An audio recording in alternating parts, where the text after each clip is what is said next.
Hello friends, welcome to our channel Mechanical Motivator. In this video, we're just going to see how to draw projection of line. Condition is inclined to both HP and VP. So after completing diagram, your output, whatever you drawn, will be just like this, and you have to represent in a similar manner, which I will be telling at the end of this video. A line AB 70 mm long. So 70 mm will be denoting the true length. Has its end A 20 mm above HP. So it will be point will be above the reference line and 15 mm in front of VB. The point will be below the reference line. The other end B. So I'm just told about the point A. Now point B is 50 mm above HP, above reference line, and 60 mm in front of AB, below reference line. Draw the projection of the line. So projection of the line means they are asking us to draw the front view and top view, and also they will be asking us to find a true inclination with HP and VP. So these are the given data. So we know true length AB will be 70 mm, which is nothing but 20 mm above HP and 15 mm in front of VP. And another point B will be 40. Yeah, 50 mm above HP and 60 mm in front of VP. So first step is you need to draw a reference line. The reference line you can name it as X and Y, and you can write BP HP. The distance is not a big issue. Just draw for an approximate distance. The next step is you need to draw a line, the locus line, which is 20 mm above HP. 20 mm above means above reference line, and 15 mm in front of VP. 15 mm in front means it is below the reference line XY. So for 20 mm, so distance will be 20 mm, draw a straight line. For a distance of 15 mm below reference line, we just draw a straight line. We can keep a point anywhere, like here, here, here, anywhere. So approximately keep a point and name that point as A dash. See to it that A dash and A will be lying on same line. So you can use your scale and plot a point here, or else you can also extend this line, which should be very much can use 2H pencil for extending it, and keep a point on the line which you drawn for 15 mm and name that point as A.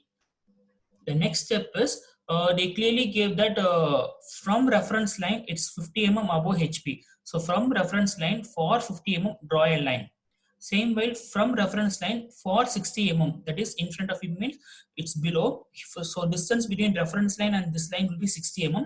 So for 60 mm draw another line. The next step is they have given the true length, right? So we are having a true length as 70 mm. So measure, take your compass and measure 70 mm.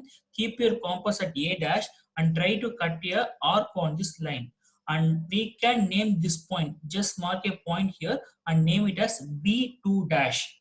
We know very well that A dash B2 dash will be a true length. So we have just got a point B2 dash. Now next step is join A dash B2 dash, which will be your true length.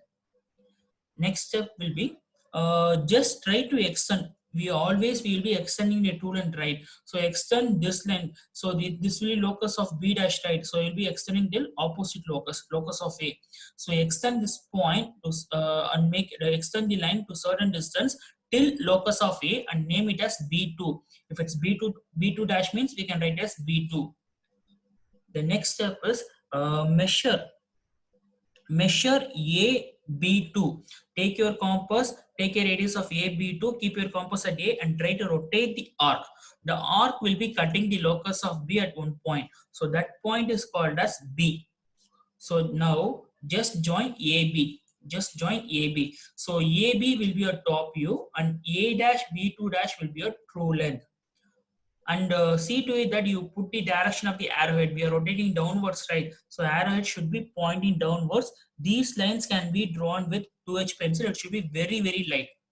The next step is we know very well that B and B dash and will be lying on the same line. So here it's B dash. Okay. So it's not B, it's B dash. B and B dash will be lying on the same line. So try to extend this line to certain distance till it locus of B dash and name that point as B dash. So extend this line till locus of B dash and name that point as B dash. Now join A dash B dash. So A dash B dash will be your front view. So it's not AB, it's A dash B dash. Next step is measure A dash B dash near your compass. Keep your compass at A and try to rotate the arc. If you rotate downwards means it will be cutting locus of A dash at a point and name that point as B1 dash. Measure A dash B dash near your compass. Keep your compass at A dash. Try to rotate the arc in reverse manner. It will be cutting the arc at locus of A dash and name that point as B1 dash. Now try to extend this B1 dash to the opposite locus. Since it's A dash means we'll be extending till B. So try to extend the line till opposite locus, which is nothing but for locus of B, and name that point as B1. If it's B1 dash means we can write it as B1. The next step is join A B1. Just to join A B1. And A B1 will be representing your true length. A B1 will be representing your true length, and A dash B2 dash will be representing your true length. Here a small correction. In previous problem we will be putting it as B1 dash. No problem in naming. We can name as we like, but try to follow whatever I taught in the previous diagram. Concept and procedures are same. Only naming alone, a small difference is there. Or else you can also follow this. Naming, it's not a big issue, but see to it that same naming is not repeated. Now A dash B2 dash is a true length and A B1 will be a true length.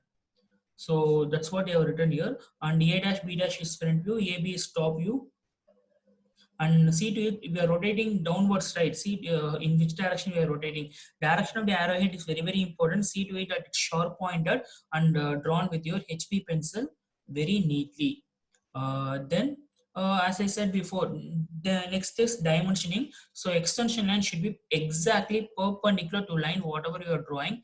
If you take A dash B dash means the extension line should be perpendicular in 90 degree and it should be leaving a small gap of 1 mm. Same while you put all extension line, and then dimensioning line can be drawn with your H pencil. It can be drawn little harder. And next step is, since we know very well that true length can be dimensioned in anywhere, either top or bottom. Here I am dimensioning true length in top itself. Next is try to put an arrowhead. See to it that arrowhead is a 3:1 ratio, and you have to use HB pencil for drawing the arrowheads and just darken it. And next step is try to break this line. Approximately, try to break the line in the middle and write whatever numerical value you are getting. For example, A dash B2 dash I'm getting 70 means I have written 70. That should be in vertical. Number should be vertical. And here A dash B dash is 55. And here AB is 62. Whatever values you are getting, you just break the line and write the number. Next is angling. Angling, if it's very small means you can write like this.